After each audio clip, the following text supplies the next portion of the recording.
ವಿಧಾನ ಪರಿಷತ್ತಿನ ನಾಯಕರಾದಂಥ ಹರಿಪ್ರಸಾದ್ ಅವರ ಹೇಳಿಕೆಯನ್ನು ಕೂಡ ನಾನು ನೋಡ್ತಾ ಇದ್ದೆ. ಅದೇ ರೀತಿಯಲ್ಲಿ ಸಿದ್ದರಾಮಯ್ಯರ ಹೇಳಿಕೆಯನ್ನು ಕೂಡ ನಾನು ನೋಡ್ತಾ ಇದ್ದೆ. ಬಹುಶಃ ಈ ರಾಜ್ಯದ ಜನರು ಅದಕ್ಕೋಸ್ಕರವಾಗಿ ಅವ್ರನ್ನ ಮರೀತಾ ಇದ್ದಾರೆ. 2013ರಲ್ಲಿ ನಿಮ್ಮ ಸರ್ಕಾರ ಇತ್ತಲ್ಲ, ದೇಶದಲ್ಲಿ UPA ಸರ್ಕಾರ, ಪ್ರಧಾನಮಂತ್ರಿಗಳು ಮನಮೋಹನ್ ಸಿಂಗ್ ಅವರು ಇದ್ರಲ್ಲ, ಇದ್ದಂಥ ಟೈಮಲ್ಲಿ ನಿಮ್ಮ ಹಣಕಾಸಿನ ಮಂತ್ರಿಗಳಂತ ಚಿದಂಬರಂ ಅವರು, ಅವತ್ತಿನ ಪ್ರಧಾನಮಂತ್ರಿಗಳಂತ ಮನಮೋಹನ್ ಸಿಂಗ್ ಅವರು ಅವ್ರ ಹೇಳಿಕೆಗಳನ್ನು ನೋಡ್ರಲ್ಲ. ಯಾಕೆ ಮರೀತೀರಿ? ನಿಮ್ಗೇನ ಅರಿವಾಗ್ತಾ ಇದೆ ನಿಮ್ಗೇನ? ದೇಶದಲ್ಲಿ ಯುದ್ಧದ ಪರಿಸ್ಥಿತಿ ಇದೆ.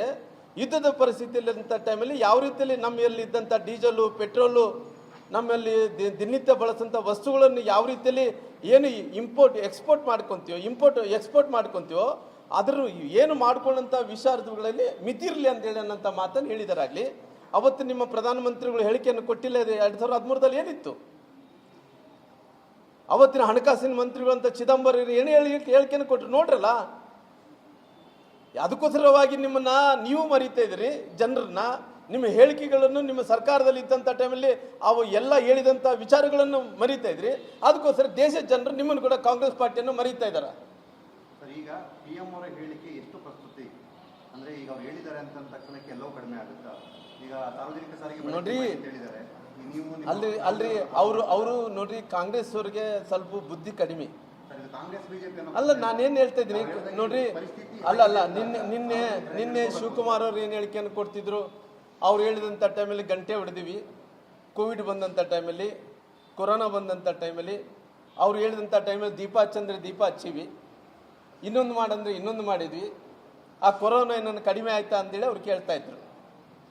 ಅಂದರೆ ಜನರಲ್ಲಿ ಯಾವತ್ತು ಜಾಗೃತಿ ಅನ್ನೋದು ಬರುತ್ತೇನೋ. ಇವತ್ತಿನ ಪರಿಸ್ಥಿತಿಯಲ್ಲಿ ದೇಶದಲ್ಲಿ ಒಂದು ಒಳ್ಳೆಯ ವಾತಾವರಣ ಅಂದರೆ ವಿಶ್ವದ ಪ್ರಧಾನಮಂತ್ರಿಗಳಂತ ನರೇಂದ್ರ ಮೋದಿಜಿಯವರು ಕೇವಲ ಭಾರತ ದೇಶದ ಪ್ರಧಾನಮಂತ್ರಿಗಳು, ಇಡೀ ವಿಶ್ವದಲ್ಲಿ ಎಲ್ಲರೂ ಕೂಡ ಭಾರತ ಅಂದ ತಕ್ಷಣ ಗೌರವ ಸಿಗ್ತಾ ಇದೆ.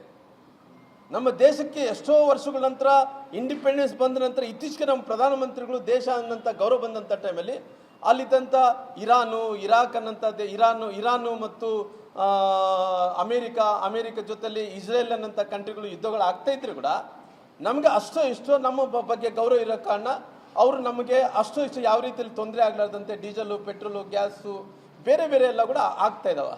ಇವತ್ತು ನಾವು ಆ ಪ್ರಧಾನಮಂತ್ರಿಗಳು ಹೇಳಿದ್ದೇನು, ಯಾವ ಇಂಪೋರ್ಟ್ ನಾವು ಎಕ್ಸ್ಪೋರ್ಟ್ನಿಂದ ನಾವು ಏನು ತರಿಸ್ಕೊತಾ ಇದ್ದೀರೋ ಅದನ್ನು ಸ್ವಲ್ಪ ಕಡಿಮೆ ಮಾಡಿದ್ರೆ ಅನುಕೂಲ ಆಗುತ್ತೆ ಅನ್ನೋಂಥ ಕಾರಣದಿಂದ ಹೇಳಿದಾರಾಗಲಿ. ಅಂದರೆ ಯಾವುದು ನಮ್ದು ಮೇಕ್ ಇನ್ ಇಂಡಿಯಾ ವಿಚಾರದಲ್ಲಿ ನಮ್ಗೆ ಯಾವ್ಯಾವ ಇವತ್ತು ದೇಶದಲ್ಲಿ ಆಗ್ತಾ ಇದನೋ ಅದನ್ನೇ ಜಾಸ್ತಿ ಬಳಕೆ ಮಾಡಂದು ಹೇಳಿದಾರಾಗಲಿ. ಬೇರೆ ಉದ್ದೇಶ ಏನಲ್ಲ. ಜನರಿಗೆ ಪ್ರಧಾನಮಂತ್ರಿಗಳು ಹೇಳೋದ್ರಿಂದ ಜನರಿಗೆ ಒಂದು ಜಾಗೃತಿಯನ್ನು ಮೂಡಿಸೋಂಥ ಕೆಲಸ ಆಗುತ್ತೆ.